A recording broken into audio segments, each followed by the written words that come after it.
সদ্গুরু, আপনি শিবকে বিরাট গুরুত্ব দেন। কেন গৌতম বুদ্ধ বা অন্যান্য জৈন গুরুদের মতো মহাত্মারা শিক্ষা দেওয়ার সময় শিবের উল্লেখ করেন না? এইসব প্রশ্ন আর চিন্তাভাবনা আসছে এমন একটা মানসিকতা থেকে যা অর্গানাইজড রিলিজিয়ন বা সংগঠিত ধর্মে বেড়ে ওঠে।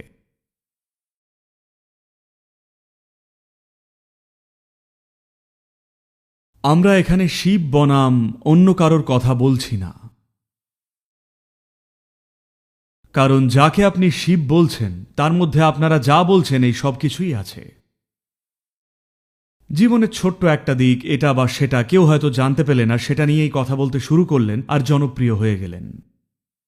তাদের ছোট করার চেষ্টা করছি না, তারা সবাই চমৎকার মানুষ ছিলেন যারা মানবতার মহান সেবা করেছেন। কিন্তু আমি বলছি, উপলব্ধি বা দেখার গভীরতার দিক থেকে শিবের সমান কেউ আসেননি। আর আমার কাছে শুধু উপলব্ধি বা পারসেপশনই মূল্যবান, আপনার কাছেও তাই হওয়া উচিত। বাকিটা বানিয়ে ফেলা যায়, বাকি সবকিছুই সাজসজ্জা মাত্র। তো আপনারা জেনের কথা বলছেন, স্বয়ং শিবের চেয়ে বড় জেন মাস্টার আর কে হতে পারেন? আপনারা শুনেছেন একজন জেন মাস্টারের কথা, তার ছেলেই তাকে বোঝেনি। গুয়েতির কথা শুনেছেন? সেই জেন মাস্টার গুয়েতি সবসময় এইরকম করতেন। কথা বলতে বলতেও মানুষ ভাবত উনি আমাকে আঙুল দেখাচ্ছেন কেন। উনি আসলে সবসময় বোঝাতে চাইতেন সবাই এক। এটাই শিক্ষা, বাকি যা বলছি তা জরুরি নয়, এটাই আসল শিক্ষা। তো একটা ছোট্ট ছেলে ছিল, কারণ বৌদ্ধ মঠ, জেন মঠগুলোতে ছোট ছোট বাচ্চারাও সন্ন্যাসী হয় 4-5 বছর বয়সেই। তো ওই ছেলেটা যে ওই মঠেই বড় হচ্ছিল, সে গুয়েটিকে দেখল, আর জানেন তো বাচ্চারা অনুকরণ করে, তাই ছেলেটাও সব জায়গায় কেউ কিছু বললেই। গুয়েটি একদিন এটা দেখলেন। উনি ছেলেটির 16 বছর বয়স হওয়া অবধি অপেক্ষা করলেন। একদিন উনি ছেলেটাকে ডাকলেন আর এমন করলেন। ছেলেটাও অভ্যেসবশত, কারণ সে সব জায়গায় এমনটাই করে বেড়াতো, সেও আঙুল তুলল। উনি সঙ্গে সঙ্গে একটা ছুরি বের করে আঙুলটাকে কেটে দিলেন। আর বলা হয় ছেলেটি জ্ঞান লাভ করল। হঠাৎ সে আসল বিষয়টা দেখল যে সব এক নয়, সব আসলে শূন্য। শিব অনেক আগেই, এর চেয়েও আগে কোথাও একটা থেকে ফিরছিলেন। সবসময় একটা ত্রিশূল সাথে রাখতেন। ত্রিশূল মানে 3টে ফলা রয়েছে যা তিনি সবসময় ত্রিশূলটা রাখতেন মানুষকে দেখাতে যে 3টি মাত্রা আছে। আপনি নিজে, আপনার অস্তিত্বের প্রকৃতি, যা জানেন ও জানেন না, আর যা জানেন না সেটাই রাজা, যা জানেন তা কিন্তু নয়। তো একদিন শিব দীর্ঘকাল পর ফিরলেন। দেখলেন অচেনা এক ছেলে, যে ওনারই ছেলে। এখন তার বয়স 10-11 বছর। যখন শিব এলেন, ছেলেটি ছোট্ট একটা ত্রিশূল হাতে দাঁড়িয়ে শিবকে থামানোর চেষ্টা করল। শিব তাকে দেখলেন আর মুন্ডুটা উড়িয়ে দিলেন।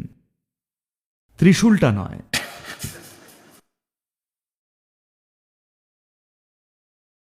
তারপর যা নাটক হওয়ার হলো, আর তারপর আরেকটা মাথা লাগিয়ে দিলেন, একটা গণের মাথা ছেলেটির ধড়ে। আর সে এক অসাধারণ মেধাবী ছেলে হয়ে উঠল।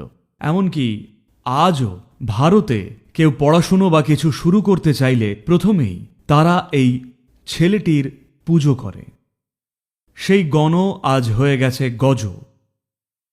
লাগানো হলো গণের মাথা, কিন্তু গণেশের জায়গায় সে আজ দেখতে গজেশ। লোকে তার মুখটা বদলে হাতির মাথা বানিয়ে দিয়েছে, কিন্তু সে হয়ে উঠেছিল বুদ্ধিমত্তা আর মেধার এক জীবন্ত প্রতীক। তারা বলতো এমন কিছুই ছিল না যা সে জানত না। তো ওটাই ছিল জেনের প্রথম নিদর্শন।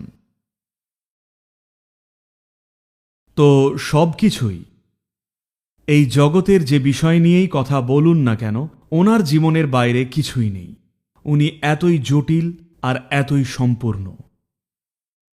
আর ওনার কোনো শিক্ষা বা বাণী ছিল না, শুধুই ছিল উপায় বা পদ্ধতি, আর সেটাই সবচেয়ে গুরুত্বপূর্ণ।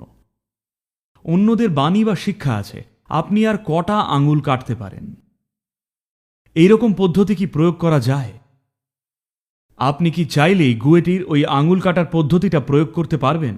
আঙুল কাটায় একটা ছেলে বুঝে গেল, কিন্তু যদি অনেকের আঙুল কাটেন তবে শুধু পঙ্গু মানুষই বাড়বে, কাজের কাজ হতো না। তাই শিবের তরফ থেকে কোনো বাণী নেই, আছে কেবল পদ্ধতি। আর সেই পদ্ধতিগুলো 100%ই বৈজ্ঞানিক পদ্ধতি। উনি দিয়েছিলেন 108টি পথ, আর তার সাথে আরও 6টা যোগ করে বলেছিলেন 112টা পথের কথা। 112টা পথ, কারণ শরীরে 114টা চক্র আছে, তার মধ্যে 2টো শরীরী কাঠামোর বাইরে। উনি বললেন ওই জগৎটা শুধু তাদের জন্যে যারা সবকিছুর ঊর্ধ্বে। সাধারণ মানুষের জন্যে কেবল 112টা পথই আছে। আর উনি পরিষ্কার পদ্ধতি দেখালেন যে কিভাবে এই 112টা মাত্রা ব্যবহার করতে পারেন, যেভাবে এই জীবনটা তৈরি হয়েছে, এবং কিভাবে সেই প্রত্যেকটি পথের মাধ্যমেই সত্য উপলব্ধি করতে পারেন। একটা সুন্দর গল্প আছে। যখন উনি জীবনের গঠনতন্ত্র বা মেকানিক্সের ব্যাখ্যা করছিলেন সপ্তঋষিদের কাছে, তখন একজন সাক্ষী ছিলেন, এবং সেই সাক্ষী কিন্তু আনন্দ তীর্থের মতো কেউ নন, তিনি পার্বতী। তিনি ইতিমধ্যেই পূর্ণ আত্মজ্ঞানী। শিব তাকে শিখিয়েছিলেন বা উপলব্ধি করিয়েছিলেন অত্যন্ত নিবিড় এক উপায়। কিন্তু যখন সপ্তঋষিরা বসলেন, তখন শিব চলে গেলেন অন্বেষণের এক সম্পূর্ণ অন্য মাত্রায়।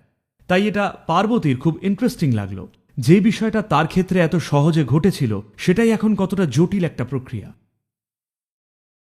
তাই যখন শিব জীবনের বিভিন্ন মাত্রা ব্যাখ্যা করছিলেন, উনি বললেন 112টা উপায় আছে যার মাধ্যমে একজন মানুষ মুক্তি পেতে পারে। তিনি একজন নারী, তিনি পূর্ণ জ্ঞানপ্রাপ্ত, এবং সর্বোপরি তিনি শিবের স্ত্রী।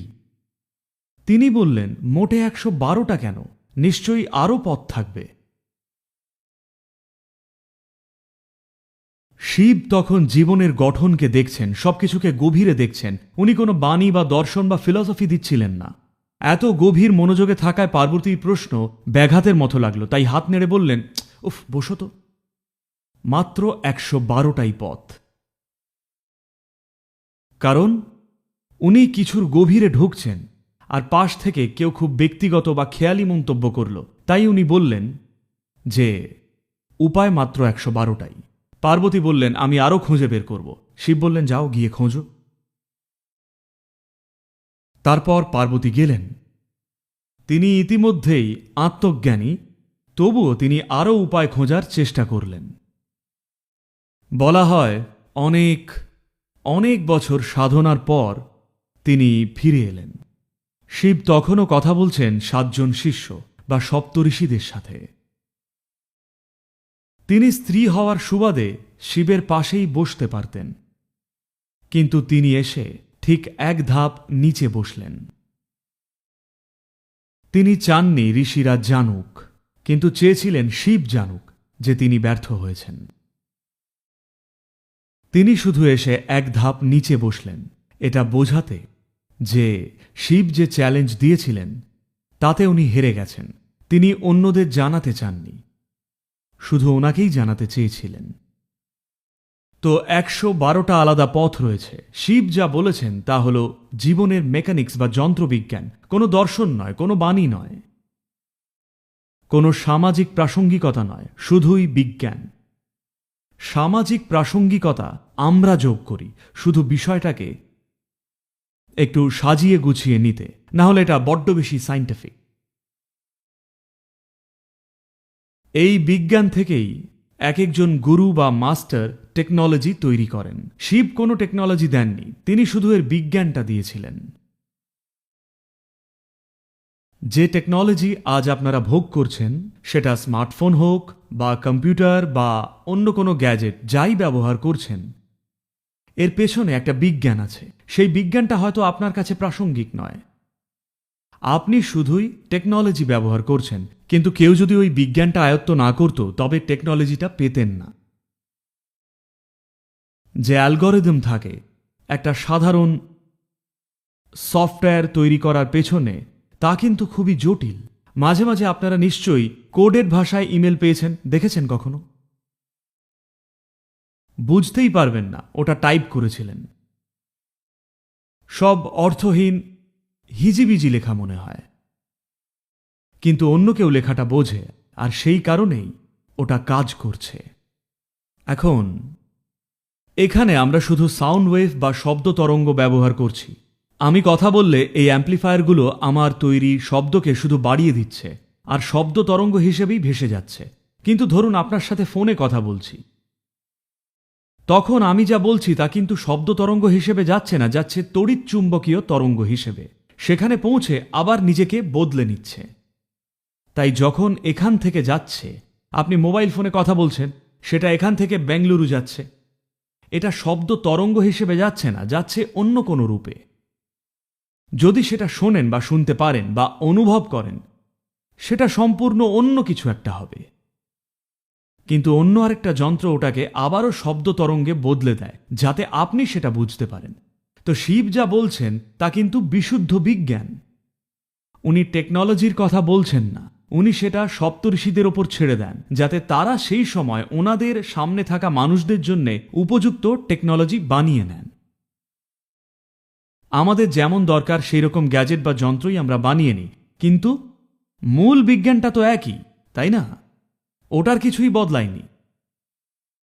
তো আমি সবসময় শিবের কথা বলি, তার কারণ এটাই মূল বিজ্ঞান।